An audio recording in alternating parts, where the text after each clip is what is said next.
Hey, hey, hey, hey. There we go.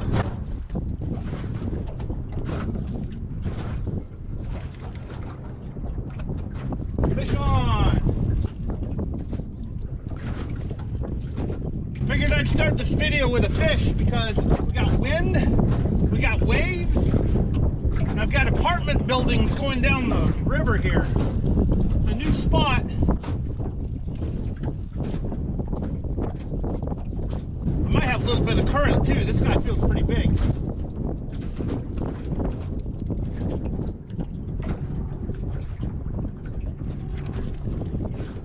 This is supposed to be a really good spot. This is the Tennessee River, and there's a channel there and a channel over there, so I'm kind of on top of a point.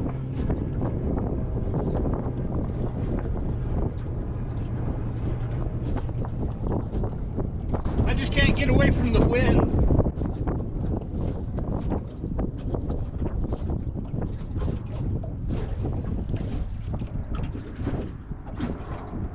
And this fish came from the channel side.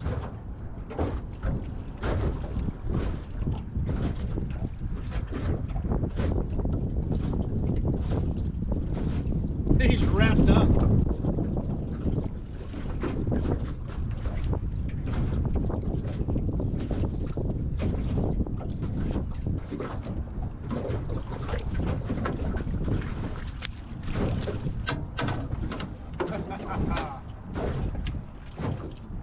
He's not too bad.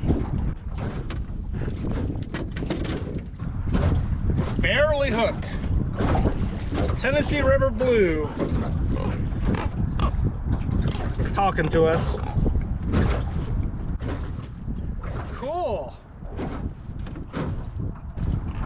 Now I'm going to let this guy go. Maybe he'll become a 100-pounder someday. This lake really needs to get bigger fish again. This is the upper end of Fort Loudon Lake. And what's in front of me is basically a flat. Let me show it to you guys. Right there's the buoy. And just this giant area, open area. Which is not helping with the wind problem. Because of the wind the next few days, the next few videos are going to be very windy. I'm going to get this one back out there in the channel, and if I catch another fish on it, I might need to move over to the middle of the channel over there instead of being like on the point. That's pretty good, catching a fish pretty quick at a spot that I've never really fished before. Of course, the bait of choice, fresh skipjack.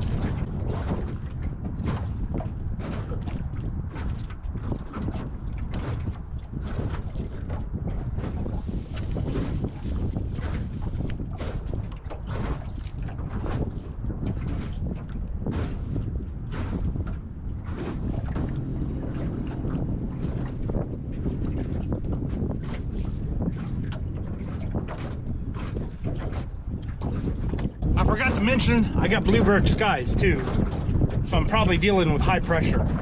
So basically everything right now is against the video and against the fish. Really hard to film in conditions like this, and it's really hard to catch fish in conditions like this.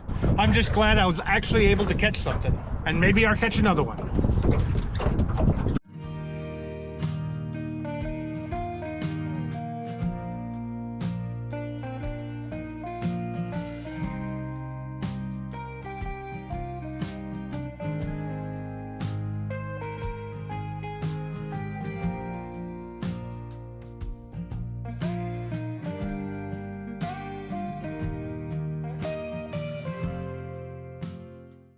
That's not an apartment building, but a big boat like that will send big waves my way. And there's a lot of them on this river.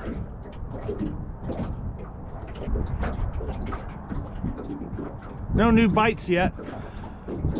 I might have to move here to the bridge column maybe. If I move to the bridge column, that will put me closer to these boats. But, you know, it's still worth a try. I'll only stay there maybe 20 or 30 minutes.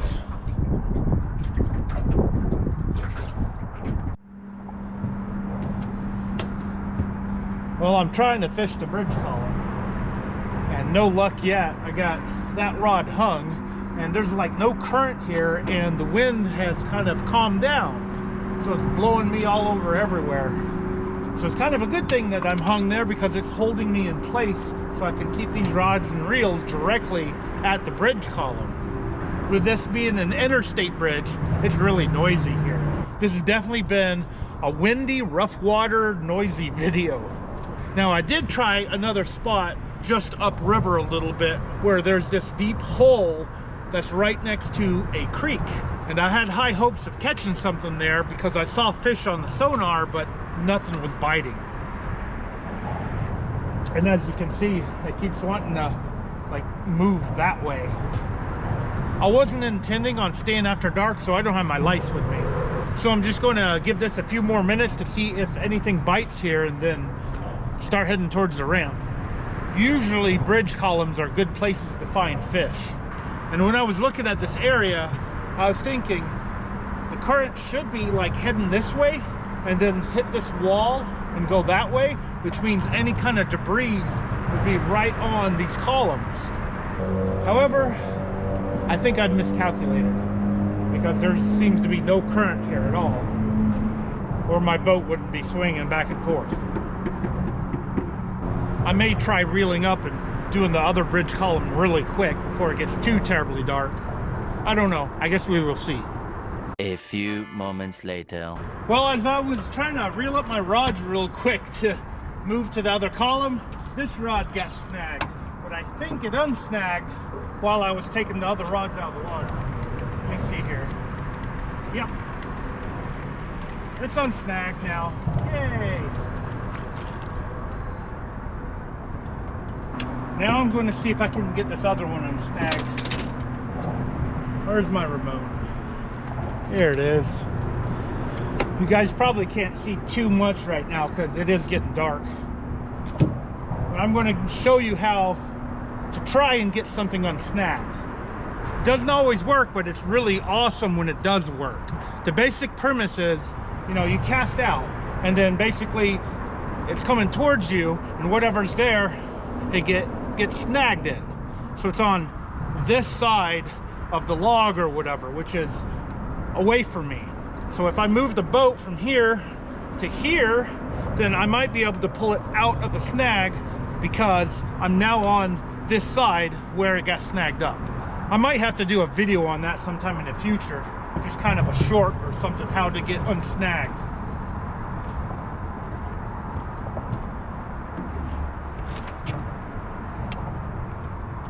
So I'm upriver from the snag. I want to be downriver from it and hope it pops out.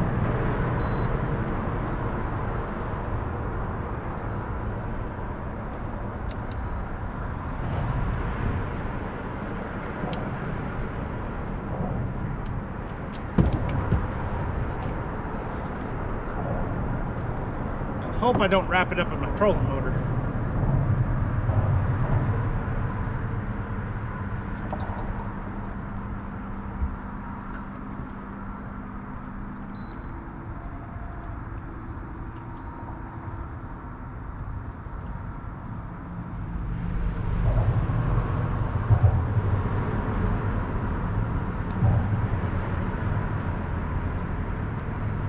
Nice if I could see.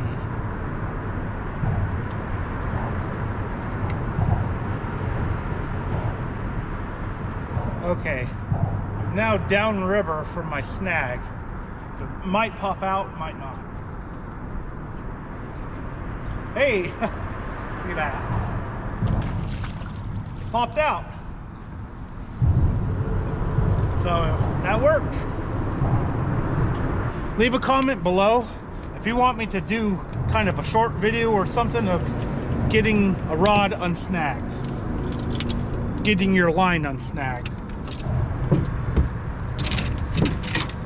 And I do want to apologize for all the noise in this video today. There was really nothing I could do about it, other than get like a wind muff for my GoPro, or get another camera that has a wind muff with it. I think I've said that before in past videos too, so procrastination at its best. Anyway, as always, I want to thank you guys for taking your time out of your day to watch my video. I really, really appreciate it.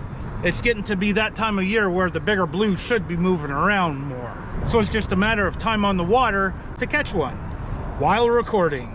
Now I'm going to head back to the ramp. Thank you again for watching. I hope to see you guys next time.